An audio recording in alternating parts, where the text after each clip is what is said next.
मेरे अमृतंश सभी भाइयों, बहनों, बुजुर्गों और मेरे सभी लाडले बच्चों,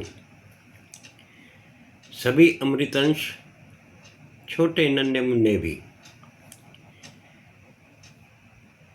कल हमने अष्टधा मूल प्रकृति, जो हर जीव के गर्भ धारण करने वाली माता कहलाती है, उसके ऊपर चर्चा की थी।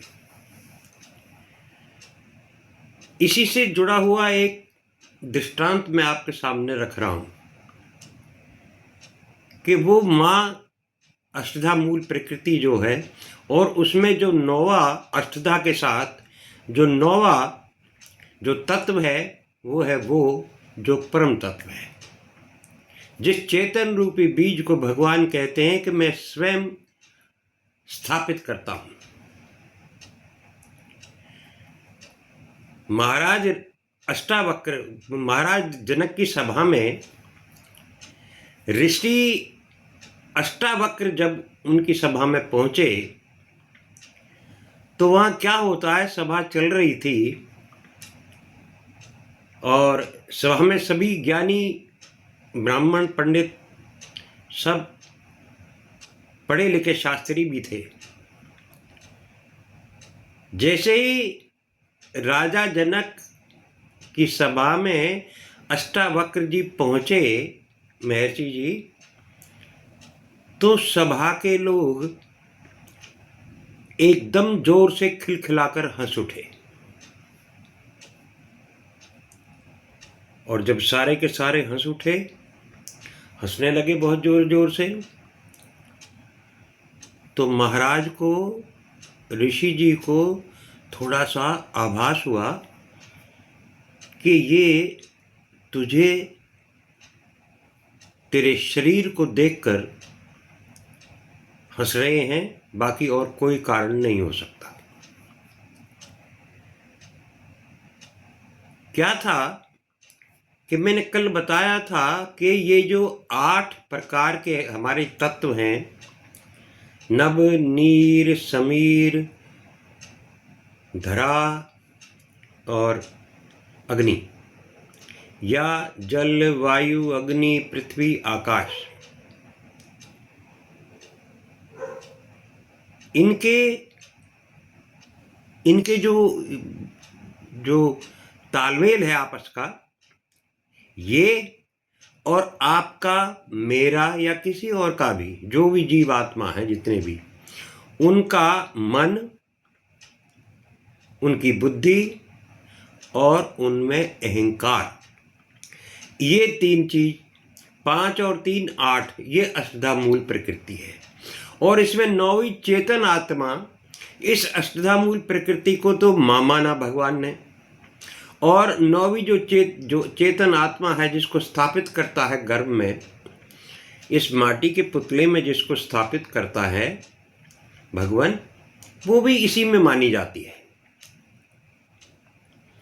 उसमें क्या होता है, उसमें फिर ये इस तरीके से, जैसे ये अष्टधा मूल प्रकृति है, इसमें तो इसको यहाँ कहते हैं अंतःकरण, अर्थात मन, बुद्धि और चित्त।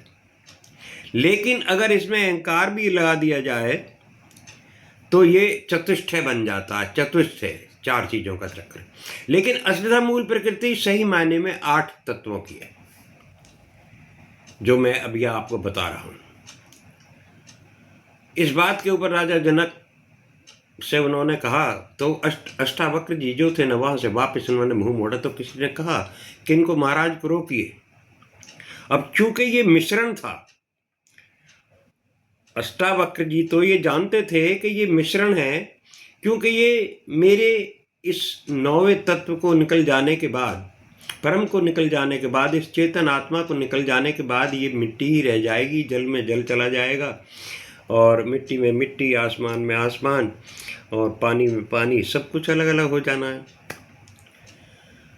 तो ये अष्टावक्र जी जो थे ना, ये वो जो माँ है, उसके एक किस्म से प्रतीकात्मक भी हैं कि ये अष्टधा मूल प्रकृति जो है, वो ऋषि अष्टावक्र की 8 जगह से उसको जुड़वा या टेढ़ा जैसे दिखाया है उसमें। तो वो राजा जनक जी को उस वक़्त जो है ना बताते हैं कि जब उन्होंने पूछा कि महाराज आप क्यों चले गए यहाँ से, आप क्यों लौट रहे हैं वापस? तो कहने लगा महाराज मैं यहाँ रह के क्या करूँगा, यहाँ तो मेरे अंगों को देख कर हंस रहे हैं और मुझे देख के हंस नहीं रहे, परमात्मा पे हंस रहे हो तुम लोग परम आत्मा पे, परमात्मा पे, उस मालिक पे हंस रहे हो जिसने मेरी रचना की है, जिसने आपको भी रचा है। जब उन्होंने ये बात कही तो उन्होंने कहा क्यों, ऐसा कैसे? कि ये तो शरीर है, ये तो मिटेगा, लेकिन इसके अंदर जो बोल रहा है उसका ज्ञान प्राप्त कीजिए, उसको जानने का और मोक्ष प्राप्त करने का रास्ता ढूंढिए। राजा जनक, ये कहाँ तर्क वितर्क विचार विमर्श, इनमें कहाँ उलझे हुए हो? तो अष्टावक्र जी जो थे ना, वही माँ थे एक किस्म से, जो वो अष्टामूल प्रकृति जो कहलाई, वही अष्टाचक्र जी से जो ना हमें ये ज्ञान होता है कि ये माँ जो थी वही अष्टाचक्र का उनका शरीर था, अष्टावक्र जी का वो शरीर था, और उसमें जो आत्मा जो बोल रही थी, जो चेतन थी, जो बोल रही थी भीतर से स्वयं, वो परमात्मा था।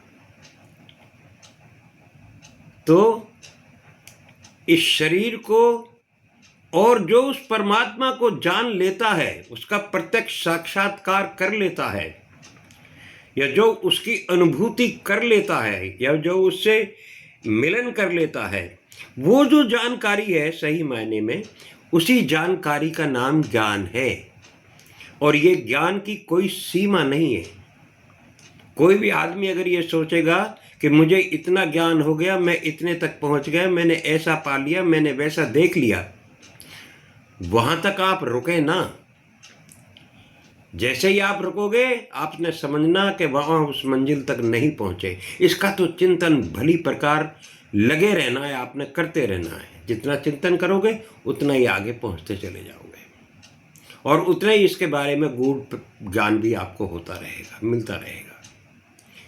आज के लिए इतना ही काफ़ी। भारत माता की जय। जय हिंद। जय हिंद की सेना। राधे राधे।